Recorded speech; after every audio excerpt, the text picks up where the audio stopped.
when I would teach dynamic trunking protocol. Okay, all right, and don't get scared. We're going to go back and lab forming trunks in the configuration.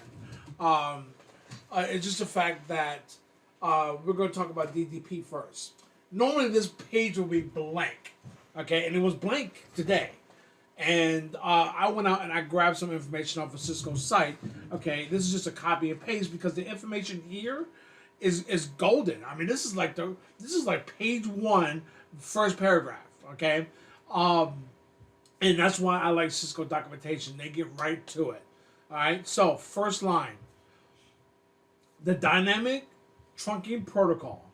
Okay, now as you know, as you can see on the right hand side of this OneNote, all these terms and all these abbreviations, okay, the only way to get used to these terms and to actually memorize all these abbreviations is flashcards, okay, just like timetables, all right? When you're younger and you're learning timetables, flashcards is the only way, okay? Now, also, what I do is when I'm reading material, okay, I don't just say DDP, okay, when I'm reading the material, and I like to read out loud, okay, because every time I read, all right, you got your eyesight, okay, you got that sense, you got your hearing, okay, and you got your speech, all right, meaning that you're speaking it and you're hearing it, which is re-solidifying that into your brain, okay. All right. Now, sometimes you got to read it several times before it actually sticks. But every time I see the abbreviation DDP, I will literally say the words dynamic trunking protocol. Okay. If I don't remember, I have to go back a couple pages before to remember what that is. But I always say it out loud. Okay. I don't use abbreviations when I'm reading. They must say out what the abbreviation is. Helps tremendously. Okay, now, the Dynamic Trunking Protocol, DDP, is used to negotiate from a trunk between two Cisco devices, telling you, okay, that this is a Cisco proprietary protocol, okay, not industry standard, meaning that you can only use this for Cisco devices, okay, all right. If you read that, okay, and it is an industry standard, that particular person made a mistake wording it in that fashion.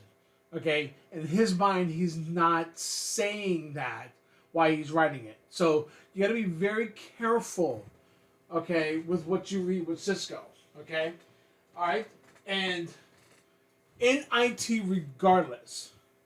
This is where Microsoft has failed in a lot of ways, okay, as far as reading their material, as far as study material, and going to pass an exam and carrying that knowledge into the workplace, okay? Because when Microsoft recommends you add a domain controller, okay, to your environment, okay, that just doesn't fly with most companies. They're not going to just go out and just buy a whole new server, create a whole new domain controller just because you recommended it from your studies, because Microsoft recommended it. Okay? All right? They're not going to do that. So sometimes wording and being that specific and paying attention to detail when you read is extra crucial, especially with Cisco exams. Now, I've taken exams many times. 1, 2, 3, 4, 5, 6, 7, okay? And that doesn't include the ones that I failed, meaning that I have to take it again, right?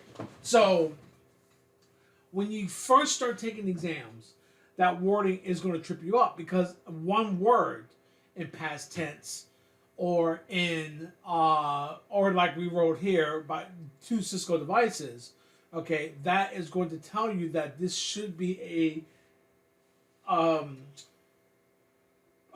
proprietary protocol from Cisco only devices, okay? Now, DDP causes Increase traffic. What does that mean? Okay, so when I go to form a trunk, the information that I was telling you about, if it's a dynamic desirable and it gets trunking information coming in on that port, that is going to be a DTP. Okay?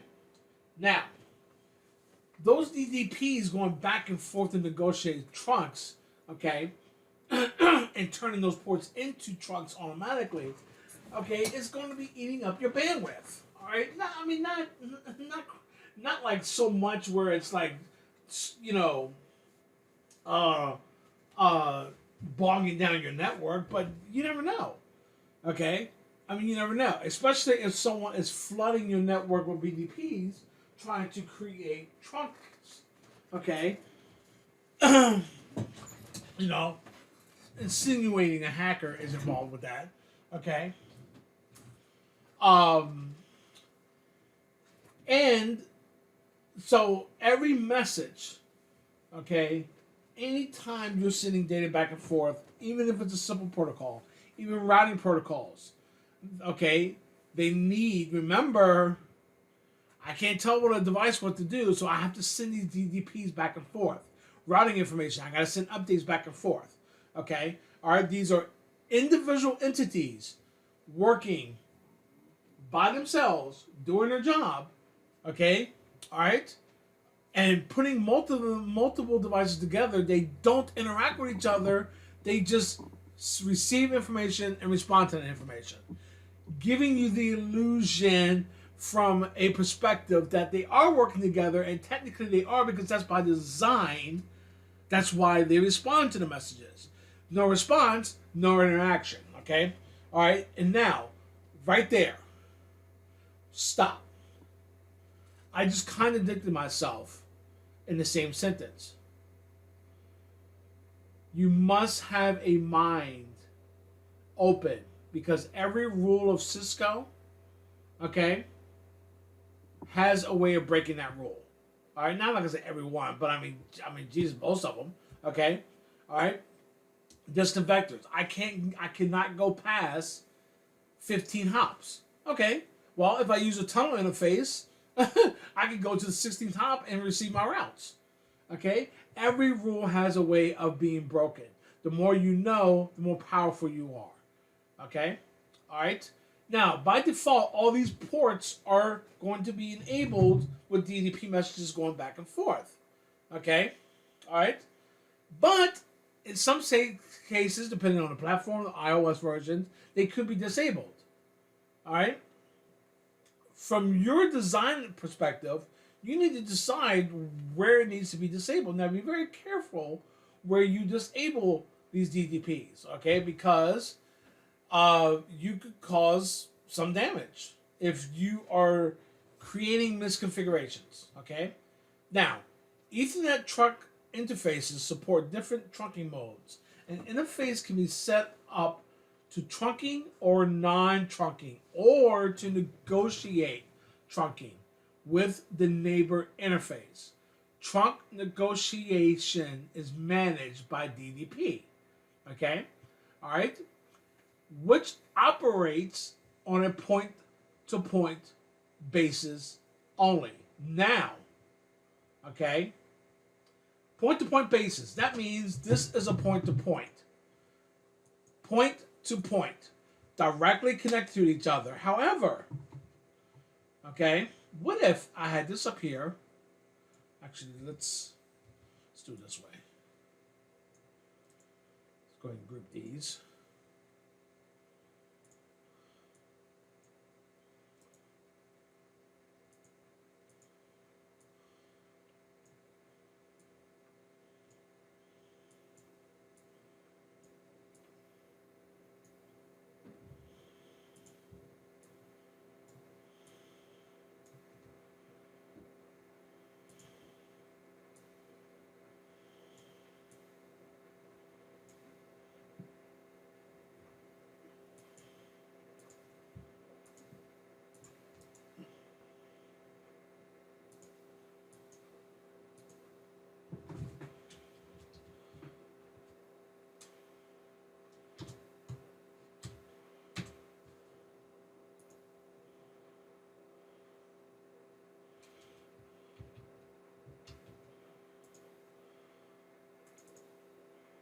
Okay, all right. So, what if I'm not gonna change the names of switch two? So you guys switch two in here 3 times, but it's actually switch 2, 3, and 4. Okay, you heard what it said. Now, what if I created a point to point from here, switch 1 to switch 4, having to move that traffic through this method? Meaning, I do not have a cable going from here to here. If it's point to point only, how do I make that possible? Well, I could do layer 2 tunneling, okay, all right, and make this as a point-to-point link between switch 1 and switch 4. The point is, they are literally telling you it has to be link-to-link. I mean, point-to-point links only, and I just showed you a way of how to avoid that, okay? All right? The more you know, the more powerful you are, okay? All right? So, but in theory, it's point-to-point, okay? All right? This is why my classes were so powerful, because I would take these type of rules and show you that that statement isn't correct, okay? It might be an advanced topic. It might be a basic topic. It doesn't really matter, okay? It shows you the power of these devices, taking it to a level of mastery, okay? All right? DDP is a Cisco proprietary protocol. Now we have confirmation of the original statement between 2 Cisco devices. Okay, that's what I want to read when I do documentation.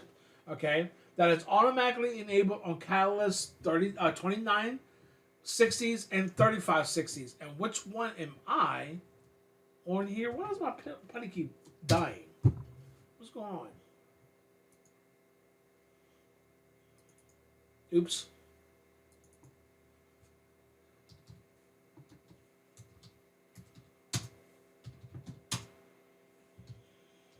Show version.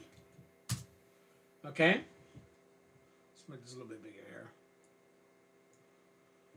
All right, this is a 3560. Okay. So, 2960s and 3560 series switches. Okay. This is automatically enabled. All right.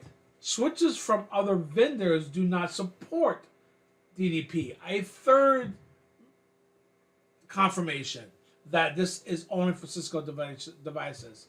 DDP managed trunk negotiations only if DDP manages trunk negotiation only if the port on a neighbor's switch is configured in a trunk mode that supports DDP. Meaning that if you are hooking up to a Juniper device, you might as well just shut DDP traffic off on a Cisco device. It's pointless. You're sending out DDPs from a Cisco device that Juniper is going to drop, and you're eating up the bandwidth on the link for no reason. Okay, this is a design aspect of the engineer. The engineer is going to do this because he knows about DDP's existence. Okay, all right. So shut it off. If he did not know DDP existed, he will be losing a little bit of bandwidth, maybe more than he needs to, because the Cisco device is going to constantly send DDPs because he's not getting any responses to the DDP messages it's sending out. And this will be constant, eating up bandwidth. Okay? All right? Could it be enough to choke it out? Well, yeah, especially if a lot of traffic is going from one switch to another. Okay? All right? So now, some inter-networking devices might forward DDP frames improperly, which can cause misconfigurations. To avoid this, turn off DDP on interfaces on a Cisco switch connected to devices not supporting DDP. Meaning that I'm connected to a device, DDP is not supported on the other one, okay? All right? And I have DDP's messages going across. The responses of those could configure your Cisco port to do something that you don't want it to do. Okay? So, again, it needs to be shut off. The default DDP configuration for Cisco Catalyst 2960s and 3560 switches is dynamic auto, as shown on interface FAO3, And we know that, okay, because even after defaulting the interface, looking at the switch port command, okay, it showed you that it was set to auto, okay? All right, and we're not going to read all this. All right, this is not what I actually put in my OneNote anyway. That's the actual page, okay? So, all right. Now, that's all I got to say about DDP, okay? You can go in and read these packets, okay? So we're going to go over here and say Cisco.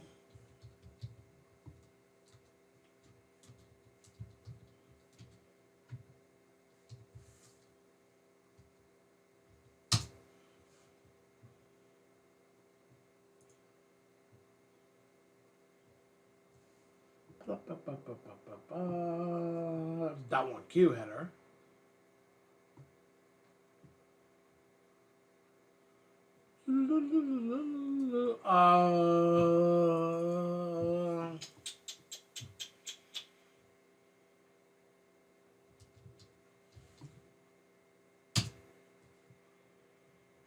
Oh, I forgot about that. Packet Tracer does show you that.